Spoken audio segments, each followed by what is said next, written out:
Hey everybody, I'm Philip. And I'm Justin. And together we are Pajamas. And we have survived. We have survived Satan. I'm not exactly sure how to follow this episode. Right?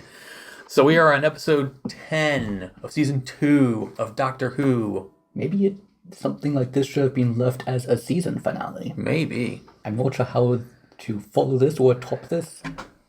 I think it'd be easy to top, but following it I think is different.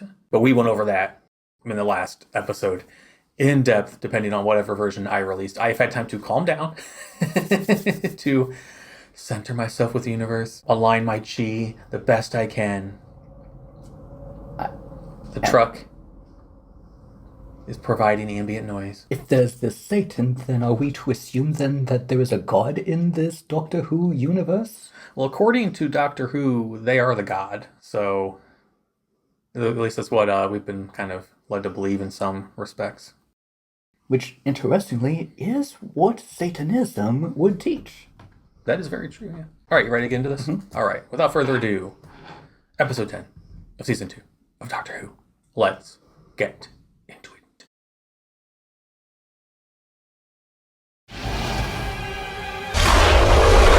That's what it did.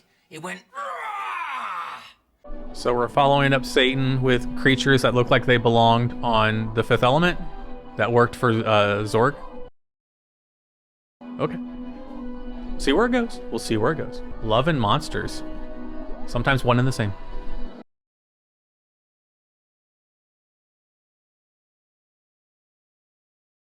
Scooby-Doo reference? Yeah, it's totally Scooby-Doo.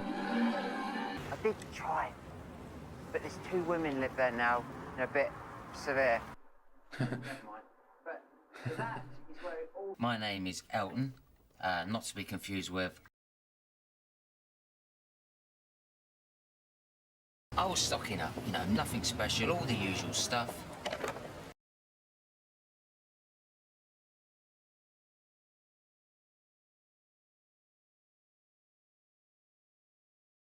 Fast asleep, nice and cosy, 7:45 in the morning, when all of a sudden... Oh, there's a few of us. The inner sanctum, all studying this doctor. She was like a proper mate. Poor Ursula. Then there was Bliss. What I'm trying to do is sum up the doctor, what he means to us.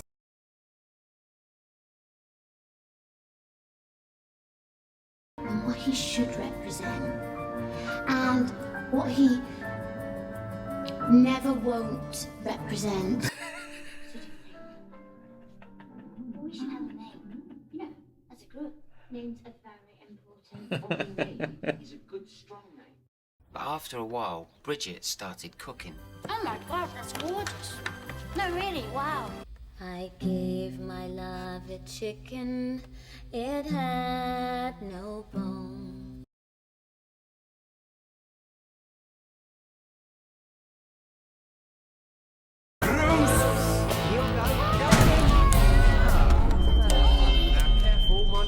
The electric monster's like, no! The wire can't take anymore. I'm sorry, was the music too loud? No, I don't shake hands. Back. I suffer from a skin complaint. Eczema. Right then, homework. Using the Torchwood files, we're able to look at all the old databases in a completely new light. Could I have a word with you in private, please? Of course I can, yeah. Thank you. No sign of Bliss. Do you know where she is? She's getting married. It'll never last. Stupid girl. Use that cane on him and you'll get one hell of a smack off me! And then a good kick. Hell yeah. Ursula Blake. The evidence has been corrupted. Something called bad wolf virus.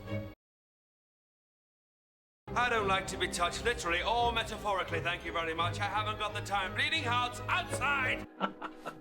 God. I thought to be touched literally or metaphorically.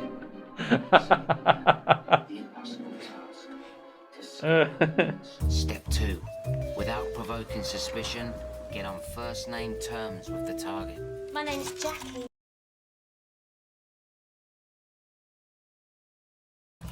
are complete strangers and I'm flashing you my knickers. I used to have this little mate called Mickey. He did all that stuff. He's gone now.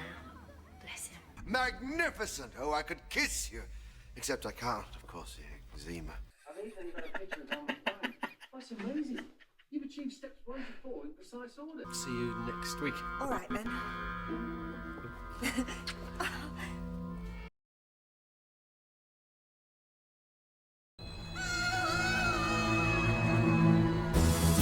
Can they not hear a woman screaming?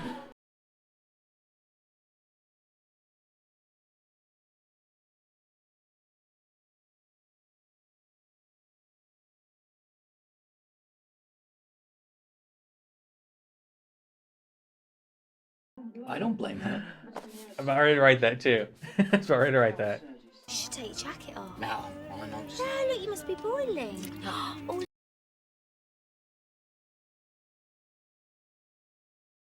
Come on, it's only a little drop. there now. Ruined. I think her kitty cat's in heat. Just get out of here! I said get out! And leave me alone!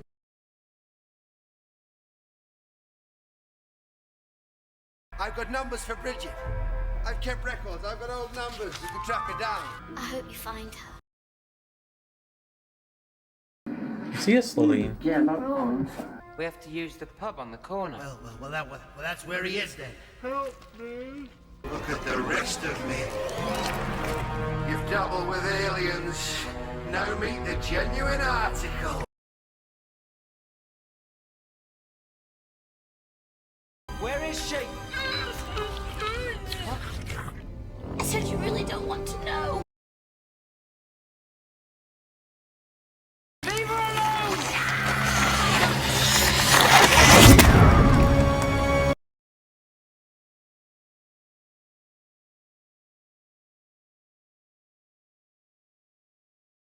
Not from Rexacoricophalapatorius, are you? No, I'm not the swine. I spit on them.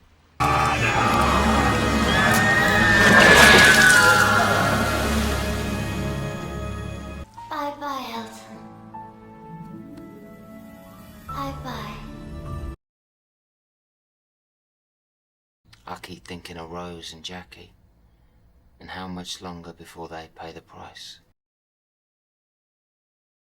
Could be worse. At least I'll never age. And it really is quite peaceful. You'd be surprised. We've even got a bit of a love life. Oh, let's not go into that.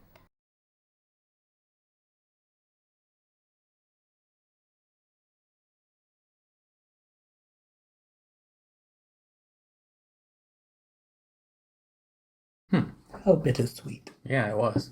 It was a good follow-up to the last story. We were wondering how they were going to follow it up, and I think home video documentation of one person's experience with a doctor. With an ominous foreshadow of what will happen to the other two. Yeah. This felt more like a season 2 episode. From the writing to the effects. This definitely felt like a season 2 episode. Yeah, really good storytelling in this one. Yes. Where the doctor nor Rose were the main focus. Yes, instead, I suppose what could be referred to as an innocent bystander. Mm-hmm. It's amazing how much of an effect a person can have on other people, even people that simply happen to be there. Or interact with him at a young age, yeah. Like I wrote, first note I wrote is like it was nice to see the perspective of someone else watching their adventures.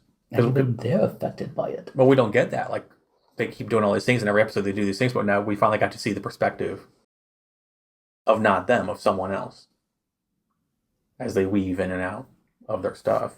And this was a very strong episode. Yes, It was very strong, yeah. I'm very glad it was. I was a little worried though when I saw the mannequins move in the first episode, and I was wondering if this was going to go back to something like season 1, but no, those were only flashbacks. Yeah, did a good job of that. With like context to the yeah, they like wove, like we said this before in previous videos, how they take like things that have happened in past episodes and weave them into other things. And this wove, the mannequins, Slovene with the ship, the Christmas invasion with the other ship. So they did a good job of because all these things are happening in London. Obviously, people are going to be like, this is weird. What's going on? Yes, I have wondered exactly how this would have an effect on society. At least people are going to be talking about it. Yeah, and I wrote here. I said I like this because it would make sense that there would be doctor groups or conspiracy groups, or we've had 2 spaceships and mannequins come to life in London. People would be trying to figure this out. Like the human race, as the Doctor likes, we're inquisitive. Mm-hmm. So of course we're going to be trying to figure what's going on. This is we've been visited by UFOs, and plastic comes to life because of the blob monster. One thing I did find was curious is he met the Doctor when he was a kid. It was David Tennant. The mannequins were Christopher Guy from last season. Celine were Christopher Guy from last season. Christmas Invasion was when it switched. And I get the TARDIS can go anywhere it wants, obviously. I just thought it was weird, this is crossing time arcs of different Doctors. But it just referenced the one. I think it'd been cool if they'd done, the mannequins.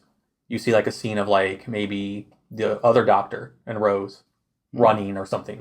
Just something cool like that. Just a little callback. I can't really think of, much more. You summed it up. It's bittersweet. The humor was really good. It was really well done. The writing was just superb in this one. It was really well done. Each character felt different. They each had their own unique, the way they spoke, the way they acted. Everyone felt like they were, it wasn't unlike the last 2 episodes where that entire crew felt interchangeable to me. And these, on the other hand, were very unique people. Mm-hmm. Well, they felt like real people. Yes. We only got to see them for 40 minutes or so and kind of grew attached to them. Yes. When the 2 older people were starting their little romance. That was sweet. That was cute. Yes. And then Ursula and the other guy. A soft-spoken girl, but definitely not someone who's soft. Yeah. Reminded me of the lady from Police Academy.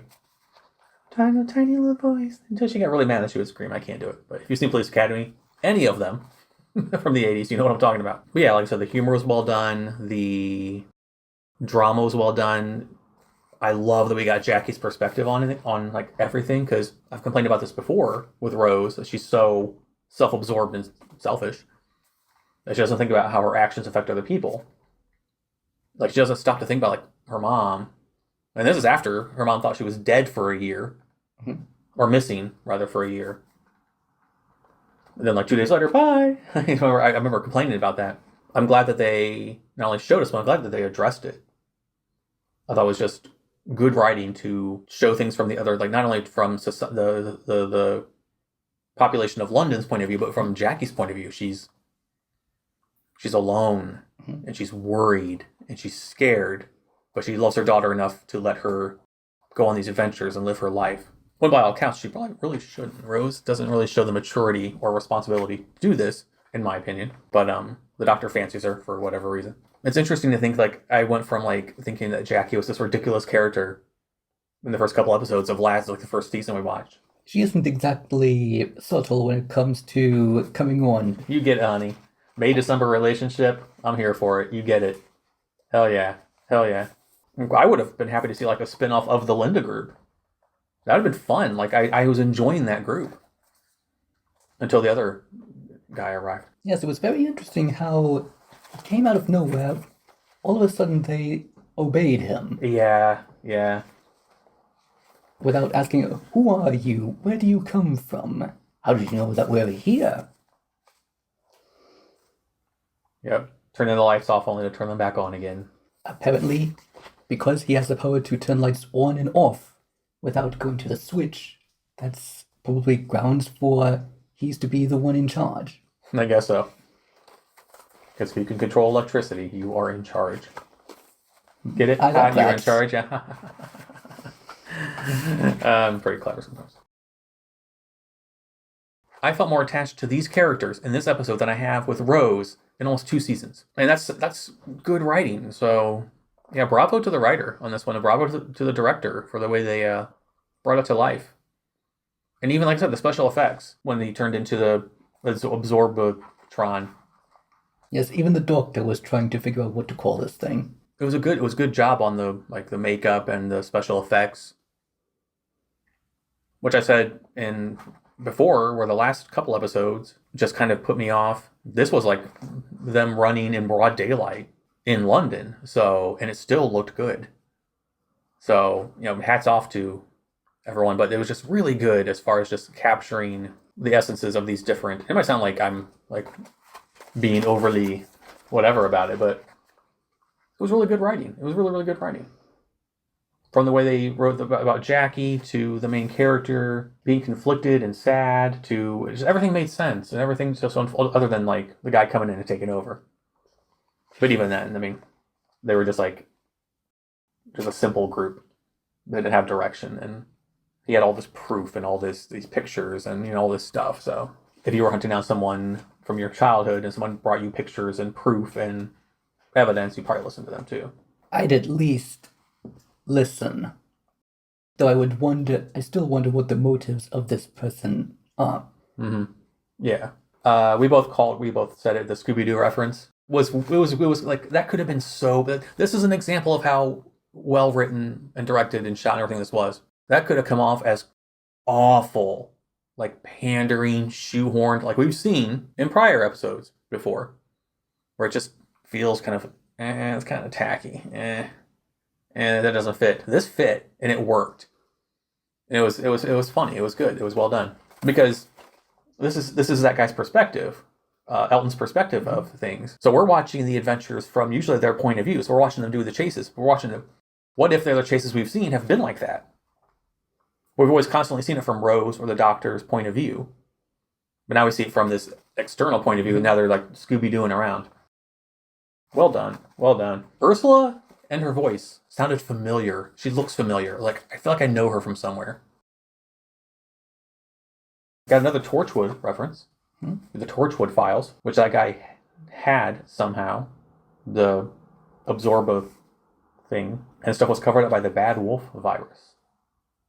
A Bad Wolf reference. Yep. So, again, just well done on weaving stuff through. And right there, it's a great job of weaving the story by that point. Best line of, we both laughed. I don't like to be touched, literally or metaphorically. Such a good line. The writing was so good. And then, when Jackie was laying it on thick, I was like, you can't blame her. Like, we're both like, well, you can't. Well, yes, look at him. I understand completely. And then we had Jackie's perspective, which I talked about, and, she was turning down a young'un. Which was where, like, he genuinely liked her, but he also liked Ursula, so it was kind of like, what if the Jackie thing had panned out? Like, what would he have... I didn't doubt that he liked her, was interested in her, out beyond the Doctor stuff, but... Yes, I was wondering about what his love interest was. Maybe he was seeing what his options were. Maybe. I mean, nothing wrong with an experienced woman. The biggest, and I think you may have you brought this up or thought the same thing. I know you thought the same thing. The only detriment to the plot, I understand why they did it, but the only thing that didn't make a lot of sense is, how can they not deduce he's the one taking them? Can I talk to you for a second? Boom, gone. Next person. Can you stay for a second? Boom, gone. Like, and would we do hear the screams? Is that only for the audience, that for may dramatic be, yeah. effect? That might or be, is yeah. is it really that? But then again, it is a wide space that can make an echoing sound. Yeah. So it's possible that they simply cannot. They can hear many things, but not when people scream. I guess. I think it was more for us, though. And then when Lazorba thing was chasing after Elton in the alleyways, it's like, imagine being out for a walk. Just, you're doing your thing in London, all of a sudden... It's something that I was wondering about, of how this chase scene happened and how convenient nobody was watching. Yeah. And he's blowing his cover, he's undisguised. Yeah, exactly. And then I wrote, well, this got sad as fuck. The episode got sad. Like, really sad. Jackie's perspective and all that was sad. Really sad. And the girl he liked got absorbed and turned into a piece of concrete. It sort of reminded me of Cassandra in that, well, at least I'll never age. And, well, think about it. What is there on this planet that lasts longer than a rock? There you go.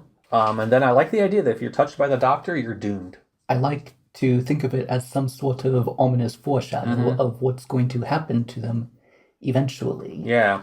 Very prophetic. And yeah, and everything else is for my patrons. Kind of sad we don't get to stay with these characters for longer because I enjoyed them. So it's kind of disappointing that we don't get to like the further adventures of Linda. You can watch Elton dance around in his apartment to music that I will have to probably mute so we don't get copyright claimed. Yes, Elton did seem like a very interesting character. I thought the entire group did, yeah. Just the way, I don't know, something about him, just something about this episode really clicked with me. I think it's because we got more of like a human side of things. It's always the doctor, the alien, Rose, the tag-along, and their crazy, wacky adventures. But this was just like a regular person with a regular group of people having their own little weird, crazy, wacky adventure. Trying to live their lives the way that they want to. Yeah. I'm not sure whether to be happy for Elton and Ursula. They have a love life somehow. Yes, they do, but at the same time, she is a block of concrete. Look, I'm just like... And yes, they get to be together, but not... Well, if they have a love life, I won't get too graphic. She's concrete. Where does it go? The only place I can think of is her mouth. No. That's obvious.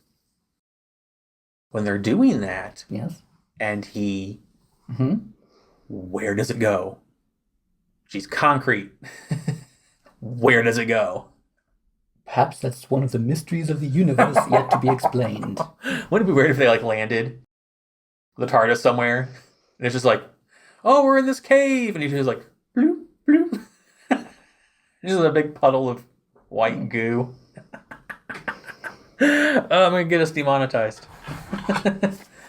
Yeah, but it would have to be like interdimensional somehow, because like this has to go somewhere, right? Well, yes, she's speaking. So exactly, her mind is somewhere. Exactly. So there's a big pile of interdimensional stuff somewhere. You're welcome.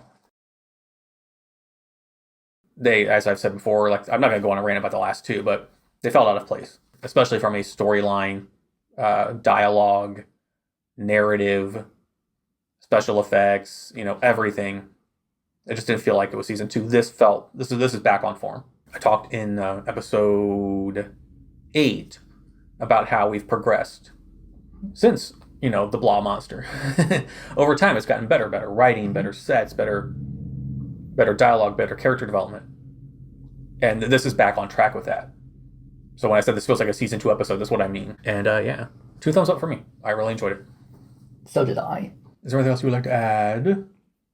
Okay. Well, that's going to wrap this one up. As always, I don't have a fancy outro, so I'll simply say thank you for watching, and we'll see you in the next one, episode 11, as we start inching our way towards the end of season 2. Until then, goodbye. Goodbye.